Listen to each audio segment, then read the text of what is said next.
Welcome into the Blogger Bowl Week 6 preview, picks, odds, predictions. We're all wearing our schools, I guess, except for me. I'm not wearing an Illinois Wesleyan shirt. I am wearing my Smoky Tennessee shirt. More importantly, Phil's rocking his Crusader shirt. I believe he said he's going back there for a game this weekend. And Dan, the name tag says it all there. It's 2 p.m. and Oklahoma still sucks. Dan, how we feeling? I am not a sports optimist by any stretch of the imagination, despite the fact that I don't know if you know this or not. The Atlanta Braves won the World Series. I don't know if you know that or not. I was honestly so happy that they won that World Series last year, not just because I wanted you to be happy, but throughout the entire playoff run from you on Twitter and then even in meetings and stuff, it was just like, well, they're going to lose tonight. Oh, Fried's he sucks now. Like, it's just like stuff about how they're going to blow. Dude, I was finally when Soler hit that home run, I think in Game 6, that's the first time you even allowed yourself to be close to optimistic about it. There was one inning later in the game where Snitker left Fried in for too long or pulled him too early. I can't remember what it was, and it was like, I don't know if I like that decision, and then it was fine. And then dude, like on whatever day they clinched the division, I'm like, I think they're gonna lose this division still. Like that's just so. Anyway, not an optimist, as we just lost Phil. I know we're gonna lose Matt for a minute here. We lost Phil. Maybe it's only a maybe. I'm excited to blow my nose aggressively again. That's classy of you, Phil. Very classy. And so I'm by no means a sports optimist whatsoever, and like the Braves have helped mellow some of that, but I'm generally not. However, objectively, and we'll get to this game, it's third on our list, and we'll get deeper into this game. This game's been weird lately, and since Mac Brown retired, I talked about it the other day, it's been close every year just about. Like, that's the why Oklahoma might keep this game close if Dylan Gabriel doesn't play. If suddenly Dylan Gabriel's fine and he's playing on Saturday, then yeah, I mean, the nervous level is like ratcheted up to 1,000,000, but it really feels like even if that's the case, this is the first time since 2009 that you can reasonably say Texas should win this game.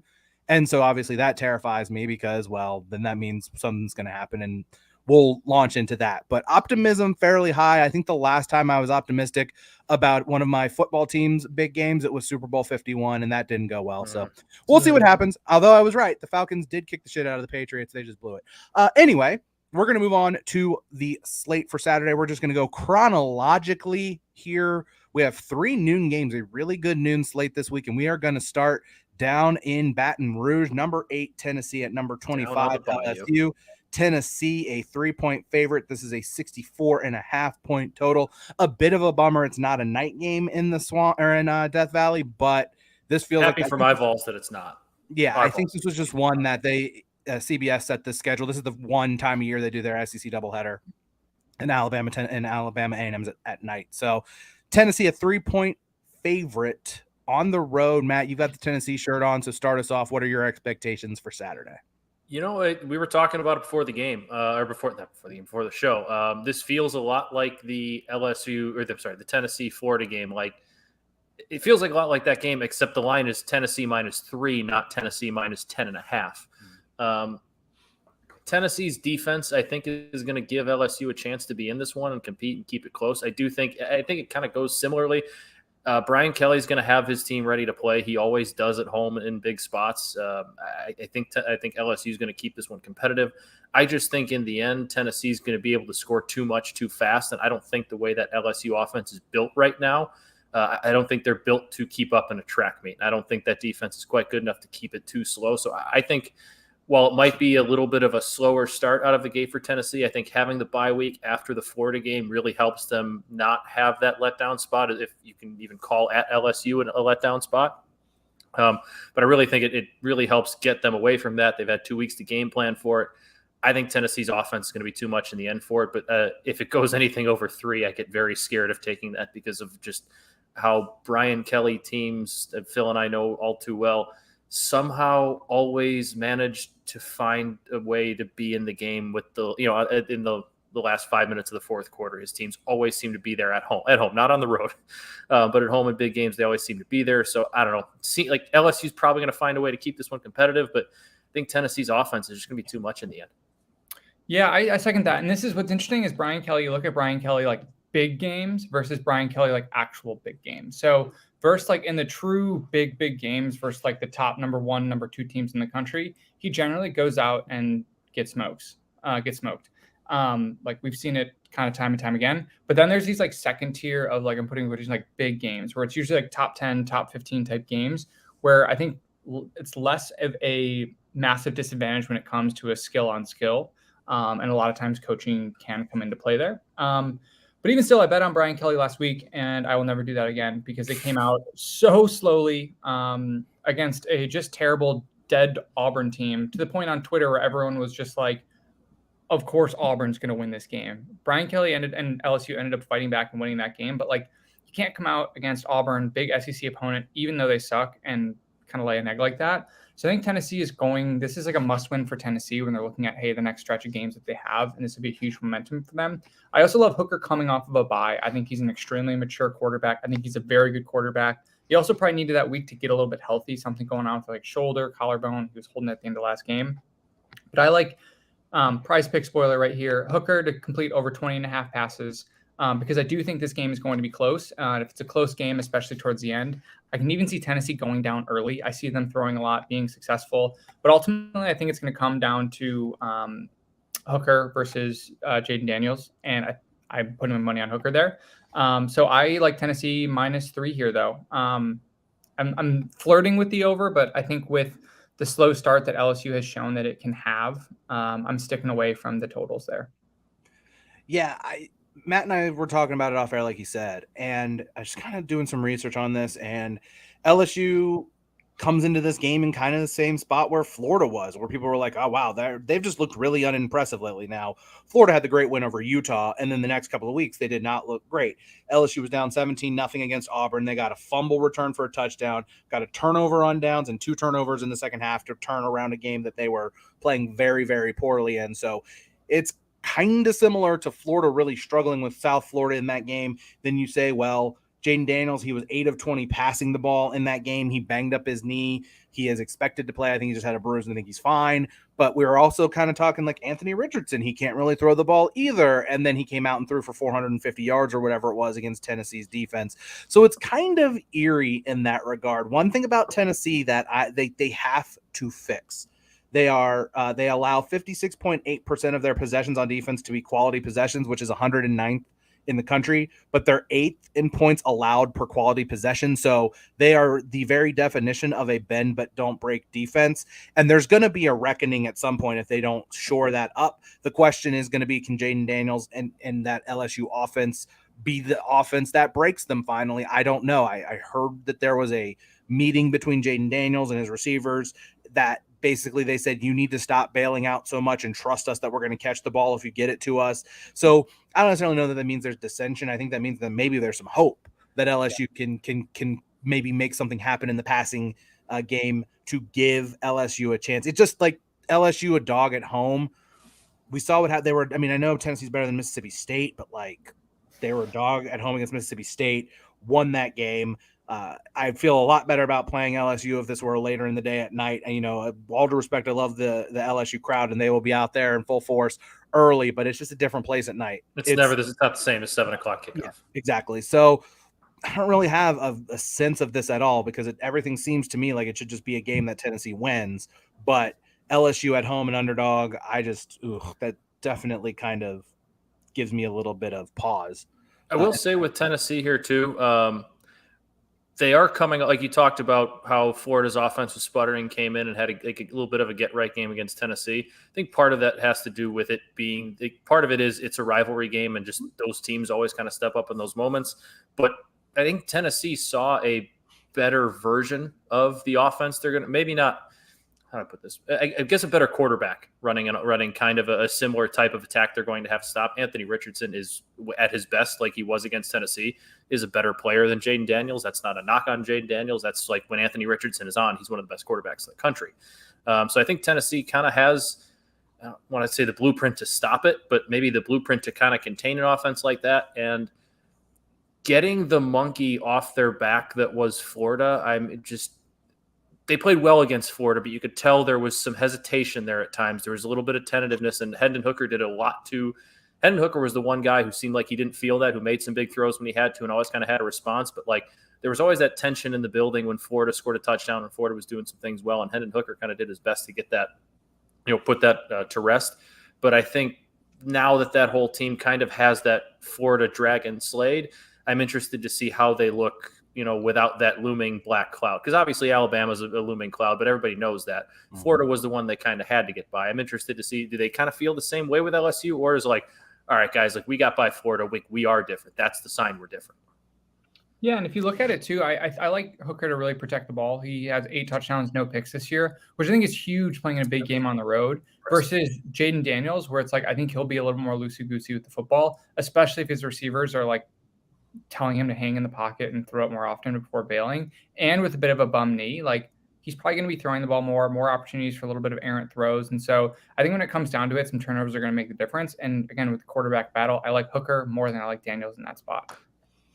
I don't think that is an unfair assessment. Moving on to the game of the day. We say it every time that we talk about Kansas on this show. So to make this about me, the University of Texas, the school at large, their slogan is "What starts here changes the world."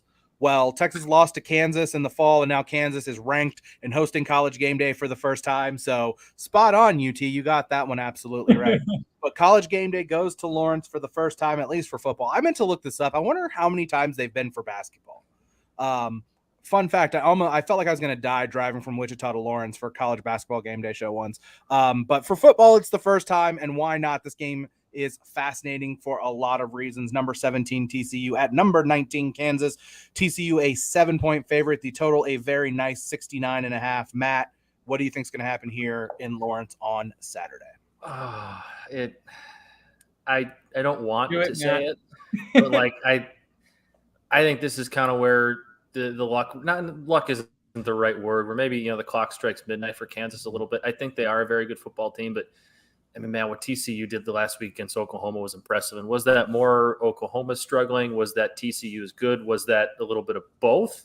Probably a little bit of both. And I think that TCU offense is just something we haven't seen from them in a long time. And it's just so high-powered under Sonny Dykes. I love Kansas. I want them to compete. I think they'll find a way to – I don't think they're going to get blown out of the building like Oklahoma did. And I think you see a fast start from them. But I think in the end, TCU is going to be too much. And this is like a 34-24 type game for TCU that, Kansas jumps out, plays pretty well early, has some momentum, and then TCU just kind of over time breaks the will and kind of comes back and covers in the end. I'm going a little bit deeper in that than Matt. I'm not picking a team right now. I'm strictly picking the points. Like I just love a weird game, kind of a weird, super hyped up game like this in game day. I like some coaches wanting to put up big plays. I like kind of nervous defenses in these big spots who haven't been in necessarily these environments. And so I like a lot of points in this one. I'm thinking closer to like a 45, like 35-38 type game and just mashing the over. And so this is a game where I'm going into just rooting for chaos and rooting for points, rooting for trick plays, rooting for, Kansas to be in it close. I am definitely leaning towards TCU in this one. But again, I don't want to understate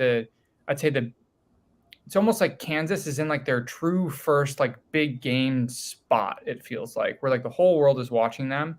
And I think they do well. I mean, they've been the story this year, but it's like, hey, this is game day. They're ranked versus another ranked team who just blew out Oklahoma. Like this will have some massive momentum behind it. So I'm just rooting for a huge points game because honestly, that's what the people want. People want a high scoring, high flying game, Kansas TCU that at the beginning of the season, I know we all circled for the game day ticket this week.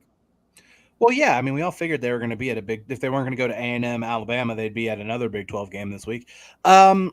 I can't believe this is a thing that I'm about to say about college football, but it's kind of a prove yourself week for TCU because they didn't get any kind of look against Oklahoma, and maybe they'll get one against Kansas.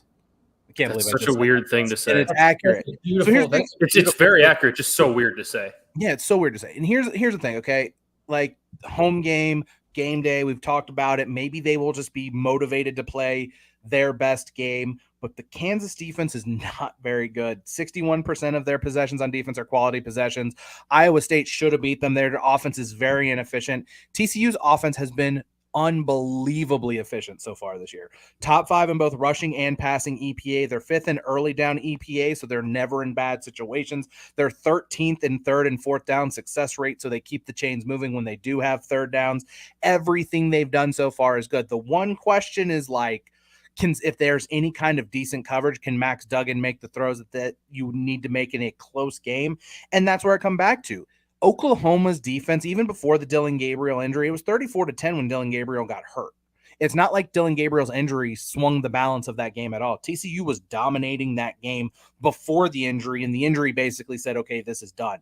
They got nothing from Oklahoma. They got they might as well have been playing like a practice without anybody on the other side of the field, with how there were bad run fits, how there were coverage busts, how nothing Oklahoma did in that game worked out. So there's a possibility that exists that we don't know if this TCU team's actually that good because they haven't had a chance to really show it. That said, the numbers are what they are, and even if you're playing bad opposition, to take advantage of it, and the impressive way that they did against Oklahoma leads me to believe that they actually probably are a pretty good offense, if not a very good offense. And this Kansas story has just been so phenomenal, but man, it's just, can they get the 1 or 2 stops that they're going to need? And they're going to need it. Like, they're going to probably have to try to steal a possession somewhere in this game. It's just going to be a fun one to watch. I mean, for everyone else in America who's watching it, I probably won't be watching it. I'm going to be singularly focused at noon on Saturday, but man, can you just imagine if Kansas can get this win, how big it would be for that program? But I think we're all kind of feeling the same way, that it's like, this is one of the best stories in college football. And even if they lose this game, look, like, there's still a lot in front of this team. They have a very realistic chance of making a bowl game and really surprising some other people in this conference. So it's not like it's going to be the ruin their season. TCU very well might be the 3rd or 4th best team in this league right now, and there would be no shame even at home in losing to them, and that's kind of where I feel like this is headed. If Kansas is going to win this game, it's going to take some Max Duggan weird turnover interceptions, maybe a bad throw or two, and Jalen Daniels is going to just have to be the best player on the field by far. Like, he's going to have to throw for 250 and, run for 150 more, or 100 something, 100 something like that. I think that's unfortunate. The pick for Kansas is going to take some help from TCU's offense and Jalen Daniels to play out of his mind, and only one of those things is really controllable. I agree completely. Moving on to the big game of the day, at least in my household and in nowhere else in America. It still is. I don't care if you're unranked, unbeaten, or whatever. This is a huge game. The Red River Shootout, rivalry, showdown, whatever you want to call it, Texas and Oklahoma. From the Cotton Bowl in Dallas at noon, the Longhorns are 7-point favorites. 65.5 is the total. And if you guys don't mind, I think I'll just go ahead and take this one. And obviously chime in with anything you think, questions, whatever. But so in my head, I've been objectively trying to come up with the case for why Oklahoma might win this game. How they could win this game when it feels like if Dillon Gabriel doesn't play, they are in for a long afternoon. And basically what I came up with, and I talked about it on Tuesday, since Mac Brown resigned, the only time this game has been decided by more than 7 points was in 2018 in the Big 12 championship game. Oklahoma won by 12, but it was tied going into the 4th quarter. And in 2020, Oklahoma won by 8 in 4 overtimes. For the record, in 2018, Texas blew a 21-point lead and won 48-45 on a last-second kick. In 2020, Oklahoma led by 14 with 3:30 to go. Texas scored 2 late touchdowns to force overtime, and then Tom Herman didn't have the balls to let Sam Ehlinger try to win that game twice on 2-point conversions. And then in last year, obviously, Texas led 41-23 with 2:45 left in the 3rd quarter and lost 55-48. So a lot of the recent history in this rivalry has been exceptionally weird. We also don't, and this isn't me just being a pessimist, like, we really honestly don't know how good Quinn Ewers is yet. He looked awesome against Alabama in limited action, but for the most part, Texas was on schedule every drive that he was on the field. They did a great job of protecting. They used double tight end formations to help kind of give the offensive line a little bit more help. He was throwing the ball deep. He was making good throws. He was awesome in that game. But what happens when the Texas offense is off schedule? How good is Quinn Ewers going to be? Maybe he's going to just be awesome. Maybe he's not. And we don't know if the Oklahoma defense can do that. They are 116th in points per quality possession allowed on defense because they give up huge chunk plays. They did it against Kansas State. They did it against TCU. And Texas is fourth in passing success rate in the country, although that's mostly with Hudson Card. On the other side of the ball, Texas is 97th in pass defense success rate and 10th in defensive rushing success rate. So Texas's weakness has been the pass defense, and Oklahoma might not be able to take advantage of it to take pressure off whoever's playing quarterback. You might say, well, you just want to run the ball. And obviously, like there'll be some stats set on Saturday. I couldn't find it. I was going through the game notes, but it's like 20 out of the last 22 times the team that wins the rushing battle wins this game. Can Oklahoma establish the run against a Texas front that's been very good? And for Steve Sarkisian, we talked about it 5-7 last year. They had another bad collapse against Texas Tech earlier this season. He's a year and a half into his reign at Texas and doesn't have a signature win. And maybe we'll look back at the end of 2022. If they win this game, maybe we'll look back at the end of the season and say, well, even that win over Oklahoma doesn't look that great because that was maybe a 7-5, 6-6 Oklahoma team. And maybe what we saw from them on defense the last couple of weeks was a feature, not a bug. But nevertheless, it's a rivalry game, your biggest rival, the biggest game you play every year. With all due respect to Alabama, that's technically a 2-off because they play in Tuscaloosa next year.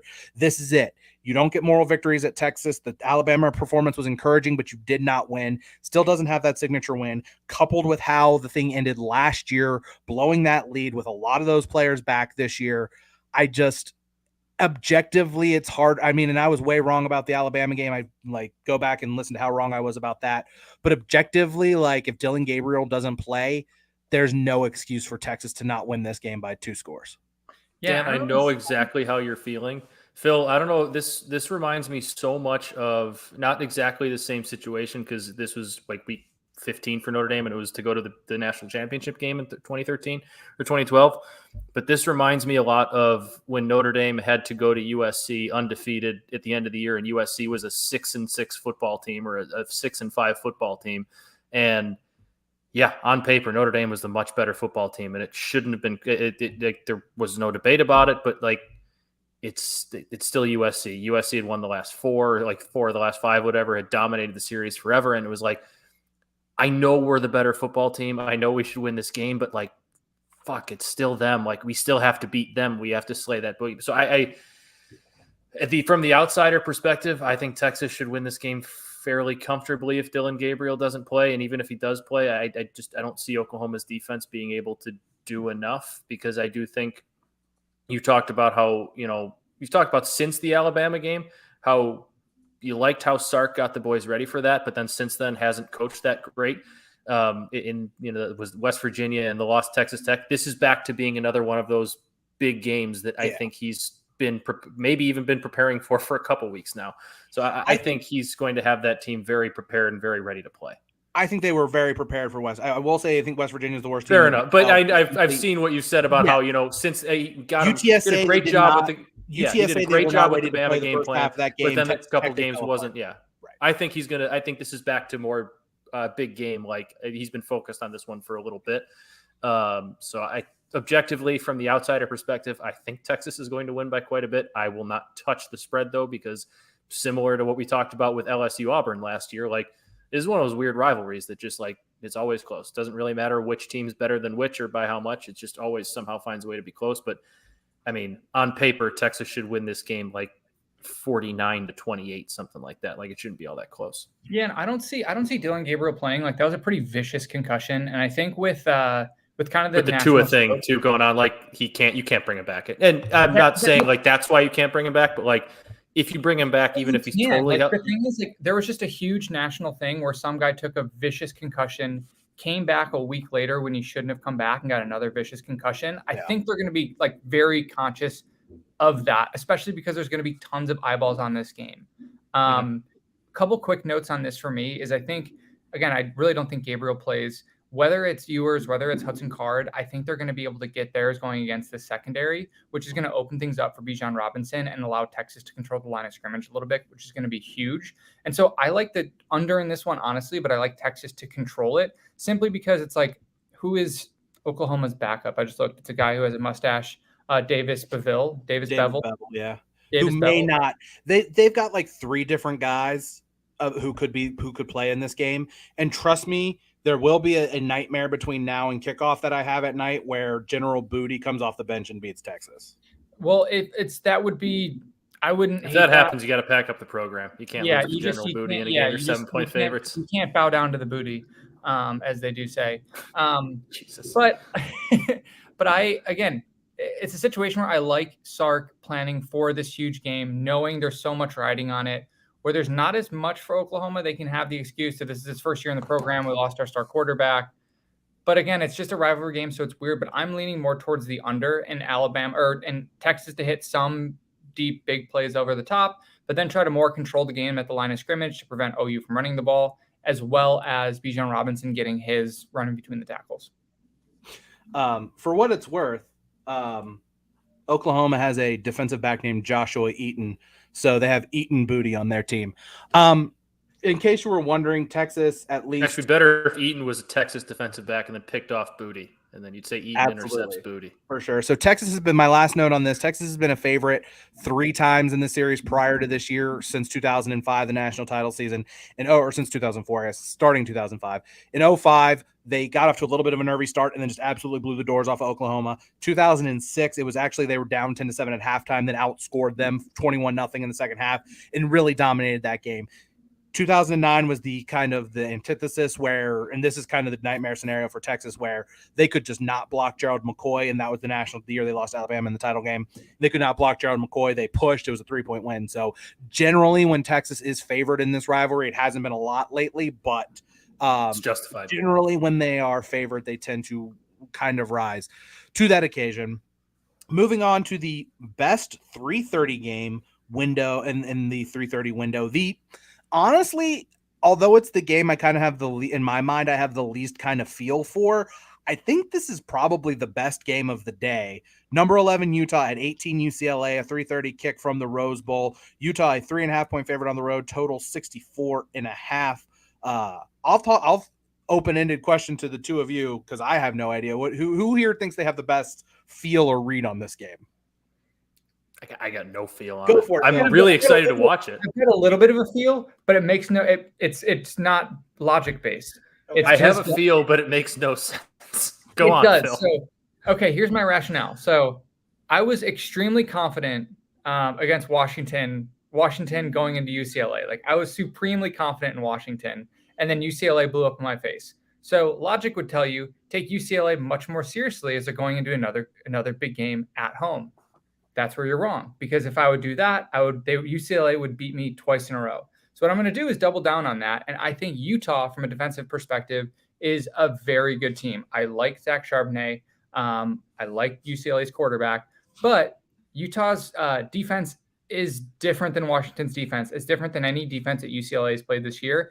Since the Florida game, they've been giving up an average of 11 points a game, which it doesn't matter who you're playing. Like that's incredibly impressive. So looking at kind of just that and that alone, I see Utah going in, winning this game relatively handily. So I'm taking Utah here, 3.5, staying away from the over-under. Again, UCLA could kick me and then kick me in the nuts again. However, I'm going reverse double secret logic here and saying that they burned me, so I should, again, not double down on them. But I'm doing the exact opposite and doubling down because I really like Utah's defense. Yeah, I lean towards Utah because I think that UCLA win over Washington was a really nice one, but I think Washington also was a little bit exposed in it for lacking defensively. And kind of when they had to start chasing early, that offense fell behind a little bit. I think Utah is silently just kind of going that the loss to Florida at the beginning of the year might have been a decent thing for them because it just took all of the attention off them. They were going into this season. Obviously, you want to win that game, but I guess blessing in disguise is no one's really paying attention to them, and they're just kind of playing really good football. Like Oregon State's a pretty good football team. We saw them give USC everything they could handle. Washington or Utah just beat the crap out of them last week, and I think they're a really well-rounded football team. I think UCLA is a pretty darn good football team too. They could be the third best team in this conference. I think between them and Oregon, it might be a little bit of a coin flip, but I think Utah is still the best team in this conference. I'm going to stay away from the side because being at UCLA, who really knows? Then again, there might be more Utah fans there than UCLA fans. But I think Utah's defense is going to be something to figure out for UCLA. So it's funny that you mentioned it because the number one note in my number one line in my notes, Utah quietly just taking care of business. They beat Southern Utah by 1 million, and then they've beat 3 FBS opponents, their last 3 opponents, all FBS opponents, by 21 plus points each. UCLA is going to want to stay ahead of the chains here. They are Utah is 92nd in first and second down defense and 70th in rush defense success rate. So Utah's rushing defense can be got a little bit. So that's where you're going to need to see Charbonnet and DTR really kind of put some pressure on them. The only real problem that UCLA has had this year is they've struggled to get off the field on third down. So if Cam Rising can keep the chains moving, that's how Utah is going to win this game. These are 2 teams that are very efficient, but don't rely on explosive plays to do what they do. UCLA is 90th in explosiveness on offense. Utah is 113th.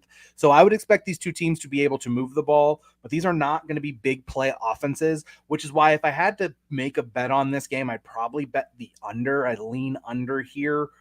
That's kind of the way that I feel, something like a 28-24. Oh, I already jumped the gun on Matt. So not on my card because I don't really, like I said, have a good feel for it, but it just kind of feels a little bit underish. I think these 2 offenses are really good.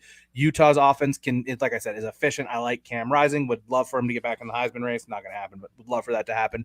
But yeah, I'm really rooting for Utah to win this. I'd love for that Utah USC game next Saturday to really have all of these massive stakes behind it. Although USC's got a big one coming up on Saturday as well, which I believe is that's Phil's game this week. But before we get to that, the last game, the last time we're going to talk about Texas A&M football on this show this year, unless we're betting on or against them. Texas A&M, unless they somehow have a bowl matchup with Texas, then we'll talk about them again. Oh, they're going to back out. Or Notre Dame, I guess. Fair enough.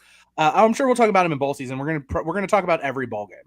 I don't know if you guys know that, but we're gonna do that. Did you, Dan? I don't know if you know this. This whole Blogger Bowl series was born last year from me and Phil picking and blogging every single bowl game. You think we have a problem with that? You guys picked and blogged about it. I literally wrote a preview for every one of them last year. For BetSports, but now we actually have people who are a lot better at writing those previews than I am. So go to betsports.com and check out all of the previews for every game, like no lie, every college football game that you can really. They're a lot less opinionated, which is nice. Yeah. They're a lot more fact-based. These are a lot more fact-based than me being like, hey, I don't like this team. But anyway, the rematch, A&M won last year. Now is their reckoning, 8 p.m. on CBS. They shouldn't televise executions, but here we are. Alabama minus 23.5, the total 51.5. Phil, what do you expect in Tuscaloosa on Saturday night? I expect a beatdown, but I expect Texas A&M to cover. And the reason I have that, not that it's going to be a close game, I think that Texas A&M's defense is going to cause a little bit of problems for first-time starting quarterback at Alabama under the lights. I think Alabama's going to start a bit slow, which again, I could just focus on the under here. But for some reason, I've just been tied to the Texas A&M to cover and cover late, like to then be down, honestly, like be down like 30-6 or something, like late, like really not be close, and then score kind of a late game garbage touchdown. But I think Saban is going to control the game completely. He's going to have a slower paced game, going to be focused on the running game. Interested to see how that quarterback runs this game. Interested to see how he throws this game. But at the end of the day, if this was Bryce Young, there almost isn't a point total or a spread that I wouldn't bet Alabama on. It's just that big of a spread makes me nervous with a first-time starting quarterback in a night game. Knowing the stakes of this game just from a personal level between the coaches, what I'm most excited for is the handshake after the game. Curious to see what happens there.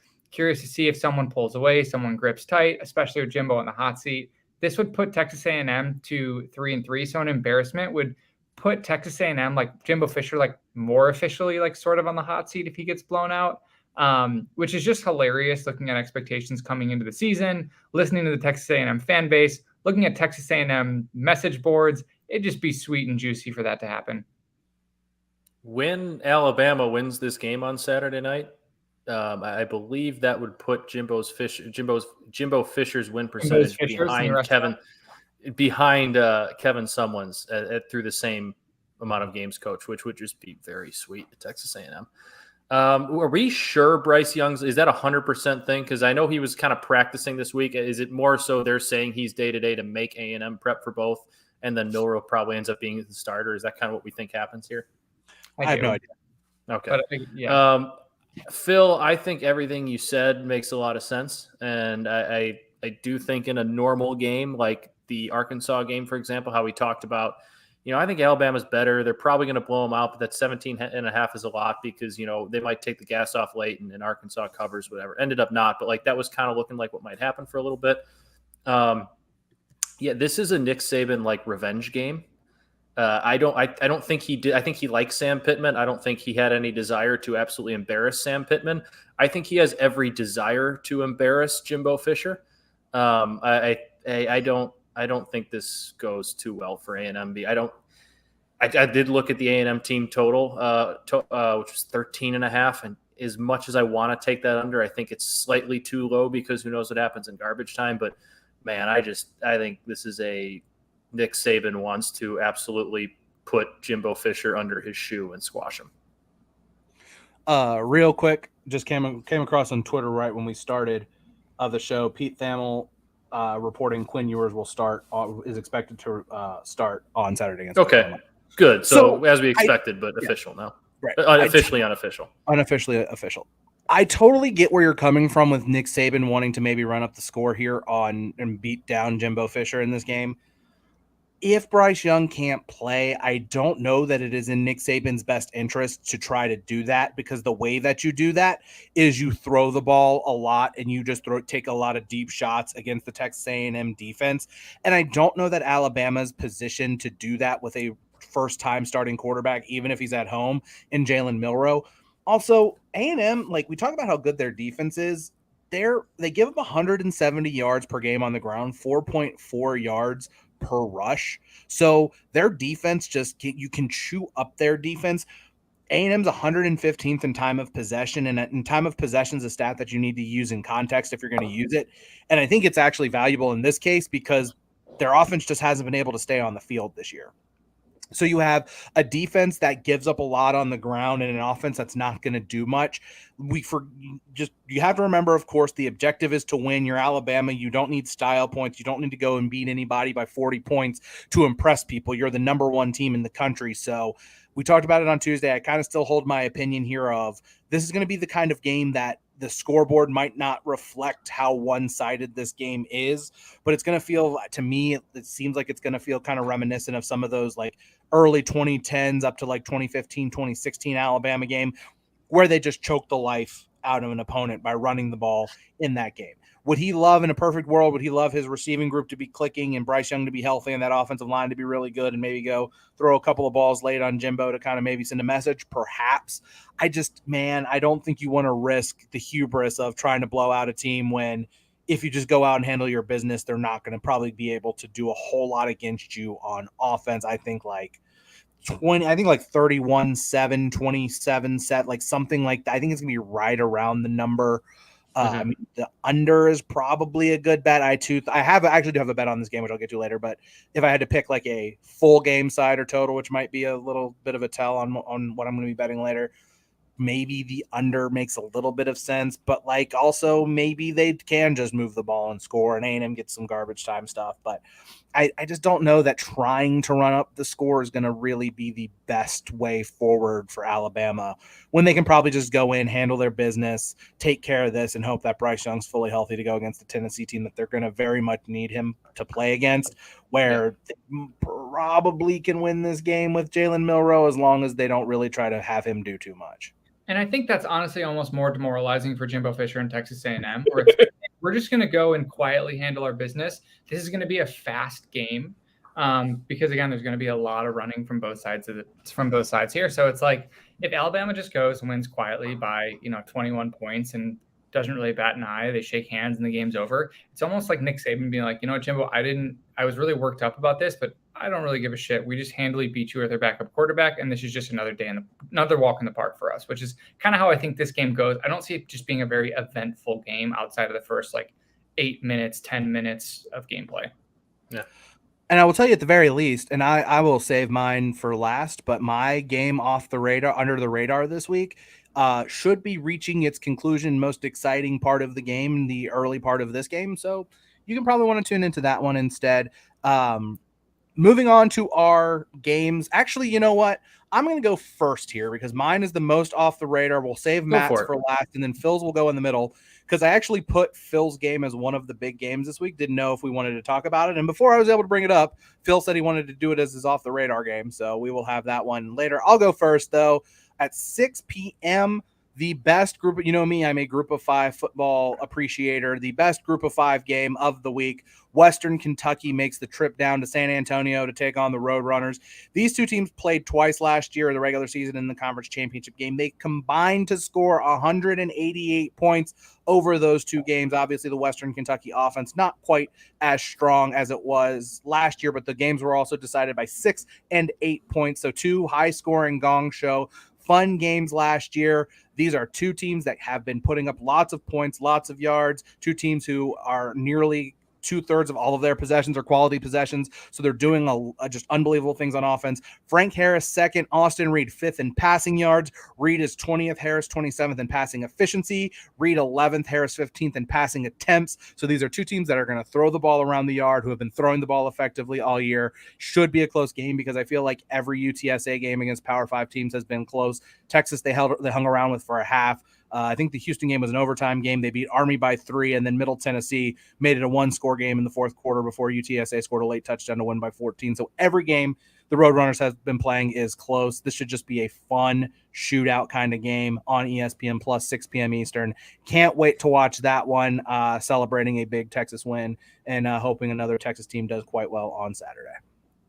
Anytime an off-the-radar game is one that's just pointing towards points, and more points, you have my interest peaked. So I'm in on it too. Give me all the points. Love it. Phil, you have a Pac-12 showdown on your radar this week, a kind of sneaky one. Yeah, so it's like it should be. I think it should be a bigger game than it is, honestly. But I think with some of the other storylines coming in this week, you have Washington State, playing USC, and Washington State comes in at -12.5 or +12.5 in this one, which for me feels a bit steep because do we really know who USC is? Have they really looked like the number 6 team in the country? Have they had +14 turnovers, which is just an absurd number? So it's like, despite things going incredibly well for what was supposed to be their shakiest unit in their defense, going +14 in turnover margin, USC hasn't really been blowing people out by any stretch of the matter. Like, they've been playing kind of average, kind of clunky. The offense for me hasn't been clicking like crazy, despite the talent, despite Caleb Williams, despite Jordan Addison, despite Travis Dye. Despite all these things, I'm kind of still USC hasn't really had a coming out game yet. And again, are they going to wait until they play Utah next week? Are they looking ahead to Utah next week in a huge state? Then you also look at this Washington State team, who is quietly a pretty good team, right? Not even that quietly. They're 4-1. They've had a very good blown game versus Oregon.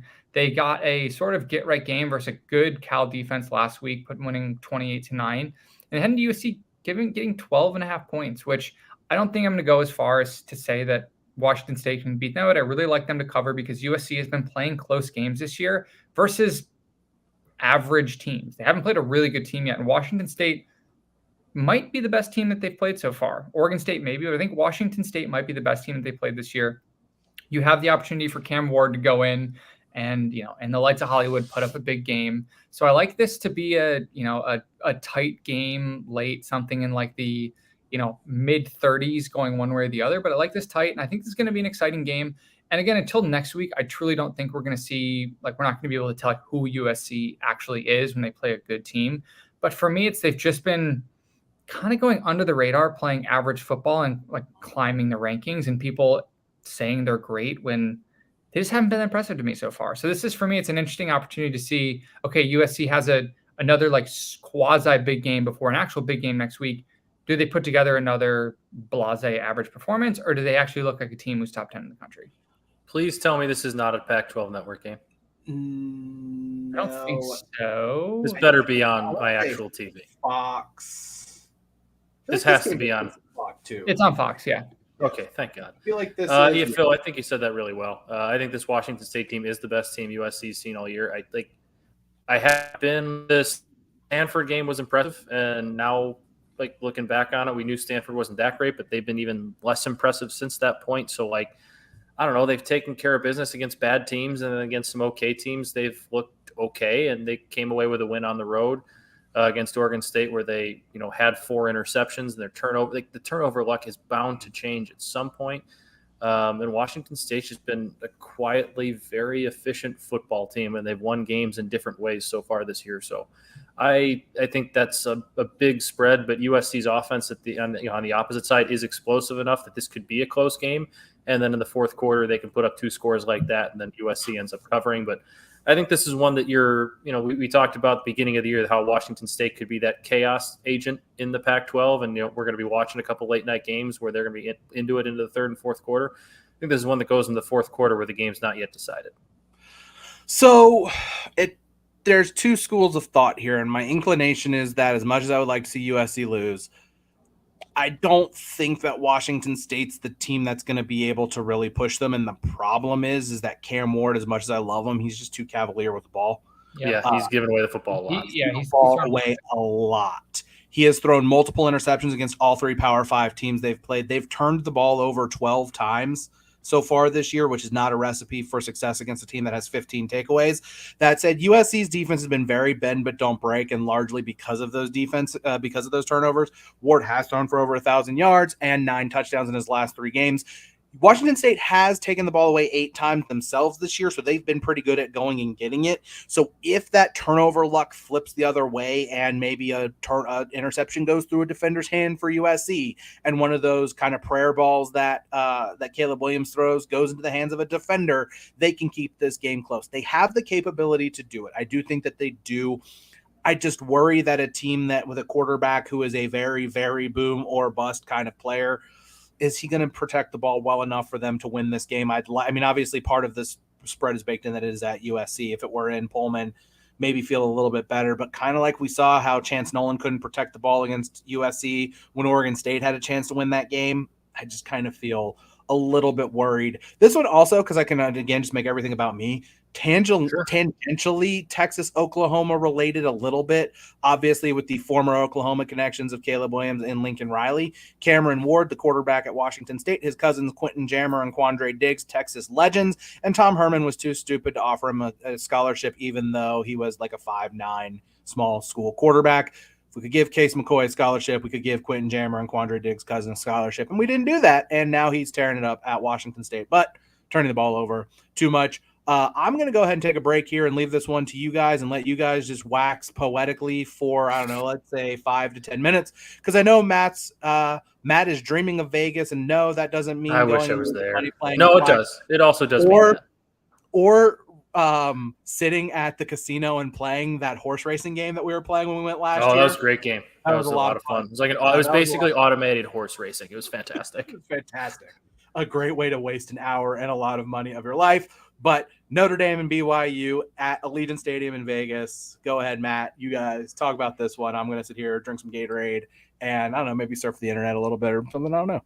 I mean, I think obviously from a fan standpoint, I'm into this game because I'm a Notre Dame fan. This is a big game for them. But I think sorry to interrupt. It's a very interesting game, even as a neutral. I'm just being as smart. Yeah. Objectively speaking, I think this is a pretty interesting game because you have 2 teams that were kind of in the same spot early on in the year. I think BYU was seen as a team not quite to the Utah extent of if they got a tough schedule and they got a lot of people coming back and sneaky could be a top 10 team at the end of the year. They've been disappointing. They've had that rough loss at Oregon. They kind of sleptwalked through a win against Utah State, and obviously Notre Dame got off to the 0-2 start with the awful loss against Marshall, and then the obviously tough one against Ohio State. But they've kind of righted the ship a little bit. This is a big game for both of these teams' seasons, I think, going forward, because I think this kind of sets the course for where they can get to. Notre Dame's schedule lightens up significantly after this one. I went, when Notre Dame lost that game to Marshall, I kind of marked this one down as a loss, but the way Notre Dame's played up front, we talked about it a little bit on Tuesday, I think they have a significant advantage in the trenches on both sides of the football. And if that offensive and defensive line comes to play like they have the last 3 halves of football, so dating back to the second half of the Cal game. I think this is the game they can win. But this is also probably the best team they've played since Ohio State. So if BYU brings it as well, it's going to be a tough one for them. I'm excited to see this one. It's a 3-point spread, I think, right now. Maybe got up to 3.5 somewhere, but I still was seeing it at 3. I'm intrigued to see how Notre Dame comes off a bye week under Marcus Freeman. Without obviously that's a new wrinkle for him. I think this is a spot that they can win, and if they can win this game, I mean, they have a pretty winnable schedule up until that Clemson game. So I'm intrigued by this one for obvious reasons as a Notre Dame fan, but because this is a win here gets you back on track to what your preseason kind of aspirations were for both of these programs, I think. Yeah, and the one stat that I put estimate time here, Notre Dame running back number 7, Audric Estime, is going to be an absolute workhorse in this game. So in the 2 games, one versus Baylor, one versus Oregon, or the most 2 recent games versus Utah State and versus Oregon, they gave up BYU gave up over 200 yards rushing.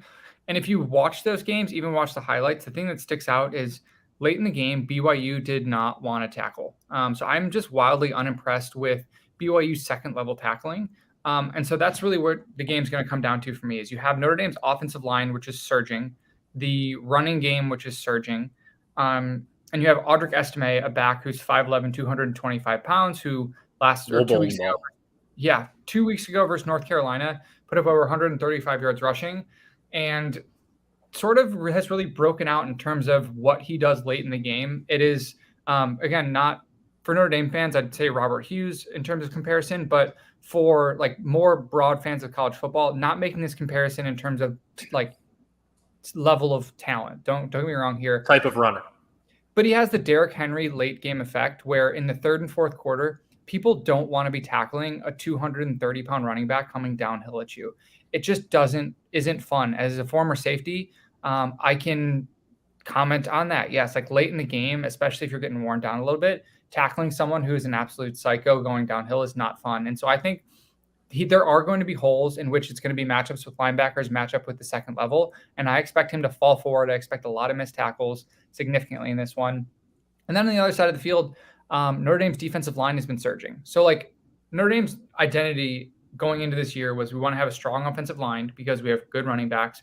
We want to have a really strong defensive line because we have a strong secondary. And so that's usually a recipe to win games like this, in which case you have larger, more superior athletes. And so at the end of the day, like BYU is a good team. I've watched a little bit of them the last couple of weeks and have come away unimpressed. So if Notre Dame goes in and they can replicate the offensive line, not even level of success because North Carolina's defense is by godly terrible, but just have success on the offensive side of the ball, running the ball, I don't think this one is that close. And again, I'm not generally a wild optimist when it comes to Notre Dame. I'm usually pretty hesitant.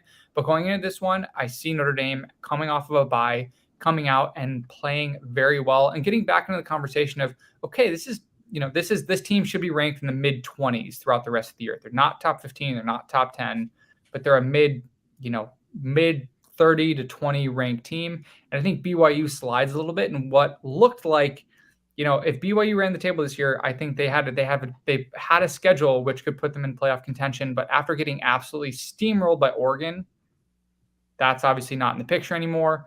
They're playing for, a good bowl game. They're not even playing for a New Year's Six bowl game anymore. So that's my rant. I love Notre Dame. With that.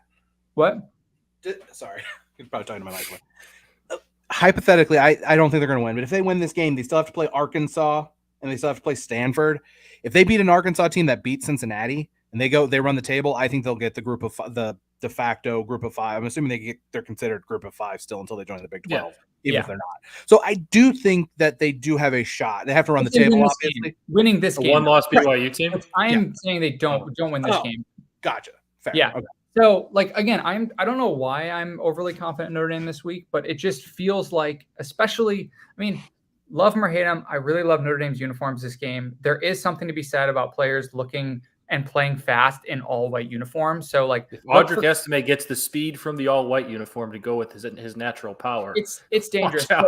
Look for honestly number 25 Chris Tyree. He's been very close on a couple of long runs, but with the shaky secondary tackling of BYU, look for him to bust like a 60+ yard touchdown run. So I put in my own site at 1 foot down. I put in some takes, which is Audric Estime and Chris Tyree.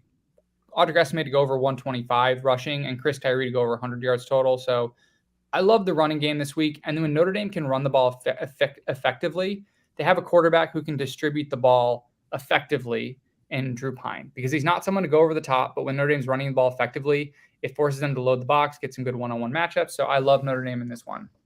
Phil, that was a veteran savvy show host move there, making the bold prediction of the Tyree run, because now if that happens, we can easily go clip it and pump it on social. And if it doesn't happen, nobody's going to remember. No one will know. If it doesn't happen, like, who cares? Yeah, the guy you said would have a 60-yard touchdown run, which rarely happens, didn't happen. But if it happens, look at us. Get the clip. Veteran move there, Phil. That's smart. Well, I'm learning from the best. All right, so we will move on to our bets. I know you guys have been waiting for them to hear them. I have 4 bets and a teaser, not in a teaser. Matt, how many do you have on the card this week?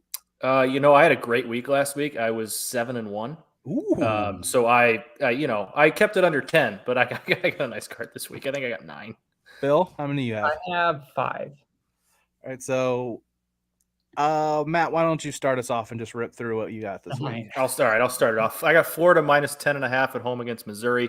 I think this is a come back down to earth moment for Mizzou. It's a letdown spot. They were so close against Georgia, and to lose that way, and now you have to go on the road to the Swamp. I think that's a game that Florida flexes their muscles a little bit, gets themselves on track. Duke minus 3.5 at Georgia Tech. I don't remember if we talked about that here or if it was just on Brown Bag earlier this week, but I think Georgia Tech's getting way too much love after the win against Pitt. I think that was a nice upset win with an interim head coach that, they probably like playing for a little bit more than Jeff Collins, but I think this is just that was kind of a one-off, and I think Duke is a pretty good football team. And 3.5, will Georgia Tech keep it close? Maybe, but within a field goal, I don't really think so. I think Duke and Mike Elko take care of business there, especially with it being kind of a one-dimensional offense. Washington State, I got a plus 13 at USC. We talked about that one enough. Taking Kansas State minus 2 at Iowa State. The Kansas State offense really seems to be clicking lately, and Iowa State just doesn't seem to be able to close close games. Geez, that's the same word.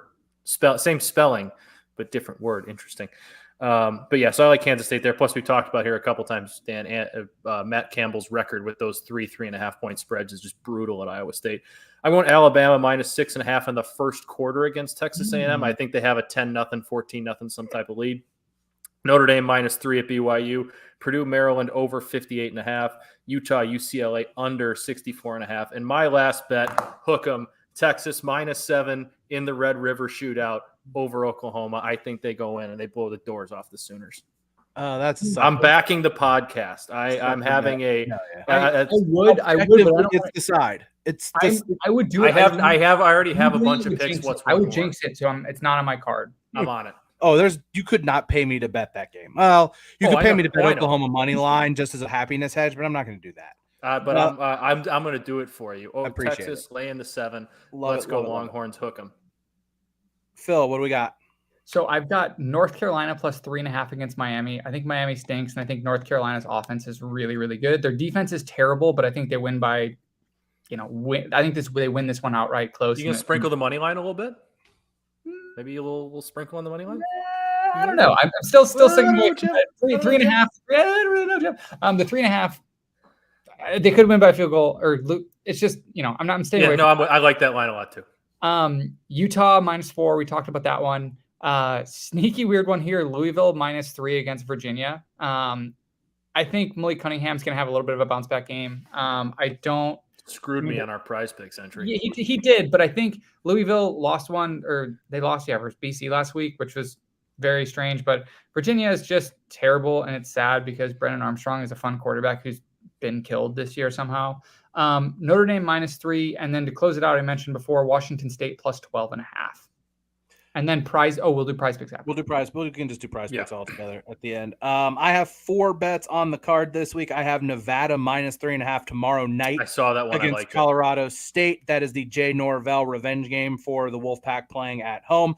I have Oregon. I'm going to lay 13 on the road at Arizona. I think Oregon's still getting a little bit of disrespect from bookmakers, and Arizona getting a little bit too much respect.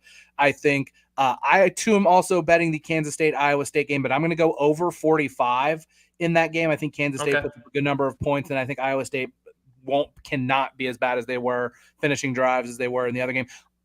Real quick, do you know the official nickname of the Kansas State-Iowa State rivalry? The Manhattan Project. I don't know. It is colloquially nicknamed Farmageddon. Oh, that's awesome. I wanted to get that on the card. I didn't even know that was a big enough rivalry to have a nickname. That's awesome. And then I think Matt was way off base with his Alabama minus 6.5 in the first quarter against Texas A&M.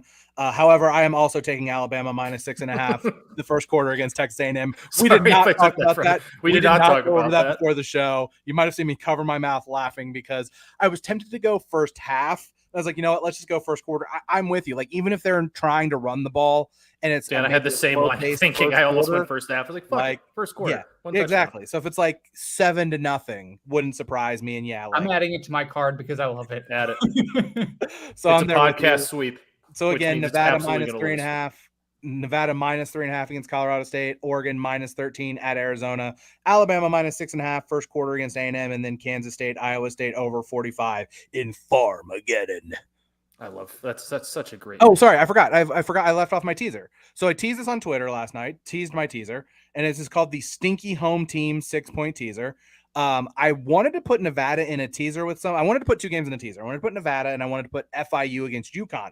However, the more I looked at it, the more I was like, Nevada's just probably going to win that game by more than 3.5 points. There's no reason to tease that. So instead, I found three really shitty teams playing at home, put them in teasers. FIU plus 11.5 versus, these are all the numbers teased up.